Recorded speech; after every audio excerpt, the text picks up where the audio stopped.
전 세계 거의 모든 주방 서랍을 열어보면 완전히 평범해 보이는 두 가지 물건, 즉 알루미늄 호일롤과 작은 식탁용 소금통을 발견할 수 있을 것입니다. 하나는 남은 음식을 포장하는 데 사용되고 다른 하나는 음식의 맛을 내는 데 사용됩니다. 어느 것도 기술처럼 보이지 않고 어느 것도 연료처럼 보이지 않습니다.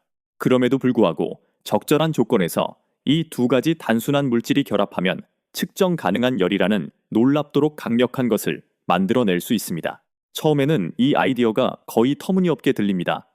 열은 대개 가스버너, 장작불, 오븐 안에서 붉게 빛나는 전기 코일과 같은 명백한 출처에서 발생합니다.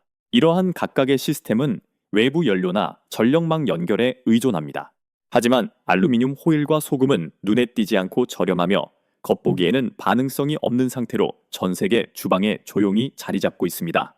그러나 물을 추가하면 예상치 못한 일이 일어나기 시작합니다. 작은 기포가 나타납니다. 액체의 온도가 상승하기 시작합니다. 몇 초 안에 반응이 눈에 띄게 물을 가열할 수 있습니다. 불꽃도, 배터리도, 기계 장치도 없습니다. 대부분의 사람들이 매일 아무 생각 없이 다루는 물질 간의 단순한 화학적 상호작용일 뿐입니다. 이는 흥미로운 질문을 제기합니다. 이렇게 흔한 것에서 열이 발생할 수 있다면 왜 화학시간이나 과학시연 밖에서는 이에 대해 거의 논의되지 않을까요? 생존 가이드에서 왜 이를 거의 언급하지 않을까요? 왜 이렇게 간단한 반응이 마치 숨겨진 지식처럼 보일까요?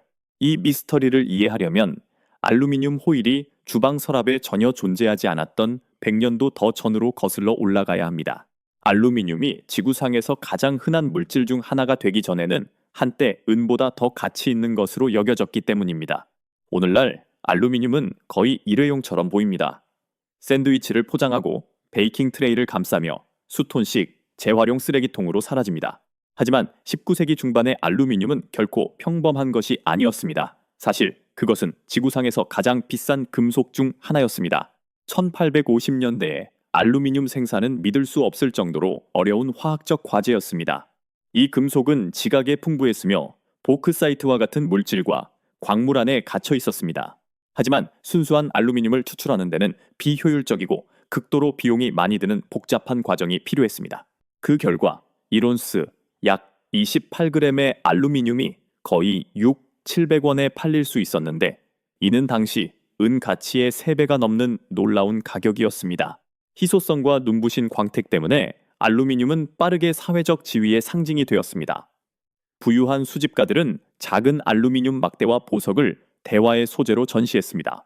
이 금속은 유럽 전역의 전시회에 등장했으며 종종 현대화학의 경이로움으로 소개되었습니다. 국제 박람회에서 방문객들은 오늘날 사람들이 희귀한 보석을 감탄하며 바라보듯 알루미늄 물건들을 바라보았습니다. 심지어 왕실도 주목했습니다. 역사적 기록에 따르면 프랑스의 나폴레옹 3세는 가장 귀한 손님들을 위해 알루미늄 식기를 따로 준비해둔 반면 다른 사람들에게는 전통적인 금이나 은으로 된 식기를 제공했다고 합니다. 메시지는 분명했습니다. 알루미늄은 과학과 산업의 최첨단을 대표했습니다. 그 시대 사람들에게 이 금속은 거의 마법처럼 보였습니다.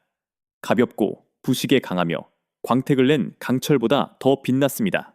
그러나 그 아름다움에도 불구하고 알루미늄은 대규모로 사용하기에는 여전히 실용적이지 않았습니다. 생산 비용 때문에 실험실과 엘리트 계층의 컬렉션에 갇혀 있었습니다. 하지만 이 이상한 불균형은 영원히 지속될 수 없었습니다. 대서양 너머와 유럽 전역의 실험실에서 과학자들은 한 가지 문제를 해결하기 위해 경쟁하고 있었습니다. 어떻게 하면 광석에서 알루미늄을 저렴하게 추출할 수 있을까? 그 해결책은 1886년에 독립적으로 일하던 두 명의 젊은 발명가가 동일한 혁신적인 방법을 발견하면서 도래했습니다. 그들의 발견은 거의 하룻밤 사이에 알루미늄의 고급 소재로서의 지위를 산산조각내고 인류 역사상 가장 흔한 산업용 금속 중 하나로 탈바꿈시켰습니다. 1886년 대서양 양쪽에서 연구하던 두 명의 젊은 연구자가 거의 동시에 같은 발견을 했습니다. 한 명은 미국의 찰스 마틴 홀이었고 다른 한 명은 프랑스의 폴 에루였습니다. 두 사람은 개인적으로 서로를 전혀 몰랐지만 둘 다 어떻게 광석에서 알루미늄을 효율적으로 추출할 것인가 라는 동일한 산업적 난제를 해결했습니다. 그들의 방법은 홀 에루 공정으로 알려지게 되었습니다. 이 공정은 복잡한 화학적 환원 방식을 사용하는 대신 전기를 사용하여 용융된 산화 알루미늄에서 직접 알루미늄 원자를 추출했습니다. 커다란 전기화학 셀 내부에서 강력한 전류가 산소로부터 금속을 분리하여 순수한 액체 알루미늄이 바닥에 모이게 했습니다. 역사상 처음으로 알루미늄을 빠르고 저렴하게 그리고 엄청난 양으로 생산할 수 있게 되었습니다. 그 영향은 즉각적이고 극적이었습니다. 불과 몇 년 만에 알루미늄 가격은 폭락했고 한때 은보다 희귀했던 것이 갑자기 제조업체들이 접근할 수 있는 가격이 되었습니다. 1890년대까지 알루미늄 가격은 이전 비용의 극히 일부로 떨어져 완전히 새로운 산업의 문을 열었습니다. 공장에서는 식품 포장 및 보관을 위해 금속을 얇은 판으로 말기 시작했습니다. 알루미늄은 이 작업에 이상적인 것으로 입증되었습니다. 가볍고 유연하며 부식에 강하고 열 전도율이 뛰어났습니다. 왜냐하면 20세기 초까지 레이놀즈 메탈스 컴퍼니와 같은 회사들이 가정에서 사용할 수 있을 만큼 충분히 얇은 연속된 롤 형태의 알루미늄 호일을 생산하기 시작했기 때문입니다. 값비싼 장식품 대신 알루미늄은 실용적인 일상 소재가 되었습니다. 1920년대가 되자 알루미늄 호일은 전 세계 주방에 조용히 자리 잡았습니다. 초콜릿바를 포장하고 페이스트리 제품을 보호하며 오븐을 감싸고 남은 음식을 밀봉했습니다. 그 변화는 놀라웠습니다. 반세기도 채 되지 않아 알루미늄은 왕실의 식탁에서 평범한 주방 서랍으로 이동했습니다. 그러나 모든 호일 한 장 한 장에는 여전히 중요한 무언가가 숨겨져 있었습니다. 알루미늄을 저렴하게 만든 바로 그 산업 공정이 금속 자체에 막대한 양의 화학 에너지를 저장하기도 했던 것입니다. 한때 그것을 만들기 위해 엄청난 전력이 필요했던 에너지가 원자 내부에 여전히 저장되어 있었습니다. 하지만 이 에너지는 보이지 않는 상태로 남아 있었습니다. 모든 알루미늄 호일에는 눈에 보이지 않을 만큼 얇지만 그 에너지를 안전하게 가둘 만큼 충분히 강력한 장벽인 미세한 방패가 있기 때문입니다. 알루미늄 호일 한 장을 구겨서 조리대 위에 올려두어도 철처럼 녹슬거나 물에 녹는 등 극적인 일은 일어나지 않습니다. 눈에 띄는 변화 없이 며칠, 심지어 몇 주 동안 습한 주방에 있을 수 있습니다. 알루미늄이 실제로 얼마나 반응성이 높은지를 고려하면 이러한 안정성은 거의 미스터리하게 보입니다. 그 비밀은 육안으로 볼 수 없을 정도로 아주 작은 것에 있습니다. 즉, 알루미늄이 공기에 닿는 순간 형성되는 미세한 보호막입니다. 이 층은 산화 알루미늄으로 신선한 알루미늄이 산소에 노출되면 거의 즉시 나타납니다. 반응은 순식간에 일어납니다. 산소 원자는 금속 표면에 결합하여 아래의 알루미늄을 밀봉하는 초박형 껍질을 만듭니다. 두께가 3, 5나노미터에 불과할 정도로 믿을 수 없을 만큼 얇지만 이 장벽은 놀라울 정도로 강력합니다. 원자 수준에서는 그 깊이가 불과 수십 개의 원자에 불과하지만 마치 갑옷처럼 작용합니다. 이 산화물층은 중요한 기능을 수행합니다. 아래에 있는 알루미늄이 주변 환경과 더 이상 반응하는 것을 방지합니다. 물, 산소 및 많은 일반적인 화학 물질이 이를 쉽게 뚫고 들어갈 수 없습니다. 장벽이 손상되지 않고 유지되는 한 아래에 있는 금속은 안정적이고 반응하지 않는 상태로 유지됩니다. 훨씬 더 인상적인 것은 이 층이 스스로 수리하는 방식입니다. 알루미늄 표면이 긁히거나 손상되면 노출된 금속이 즉시 산소와 반응하여 수 마이크로초 만에 새 산화물층을 다시 형성합니다. 과학자들은 종종 이 현상을 자가치유 보호막이라고 설명합니다. 이러한 자연적인 방어가 알루미늄이 일상적인 환경에서 그토록 잘 기능하는 이유입니다. 토마토나 감귤류 주스와 같은 산성식품을 견뎌낼 수 있고 야외에서 부식에 강하며 오븐 안의 고온을 견딜 수 있습니다. 다시 말해 산화물층은 알루미늄을 평온하게 유지하지만 그 평온한 표면 아래에는 또 다른 이야기가 숨겨져 있습니다. 순수한 알루미늄은 사실 반응성이 매우 높습니다. 보호 산화물층이 완전히 제거되면 거친 금속은 물, 산소와 격렬하게 반응하여 그 과정에서 열을 방출합니다. 산화물 방패가 너무 빨리 재형성되어 의미 있는 반응을 허용하지 않기 때문에 무언가 개입하지 않는 한 일반적으로 이런 일은 결코 일어나지 않습니다. 그리고 여기서 세계에서 가장 흔한 물질 중 하나가 등장합니다. 거의 모든 주방에서 호일 옆에 있는 바로 그 물질, 즉 식탁용 소금입니다. 식탁용 소금은 꽤 무해해 보입니다. 수프에 녹고 채소에 양념을 더하며 전 세계 식탁의 작은 용기 안에 조용히 자리 잡고 있습니다.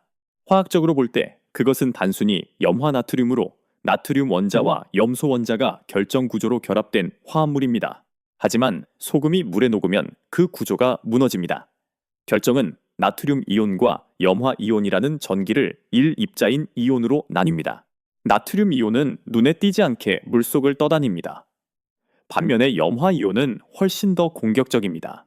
이 염화 이온은 알루미늄의 보호 산화물층을 공격할 수 있는 고유한 능력을 가지고 있습니다.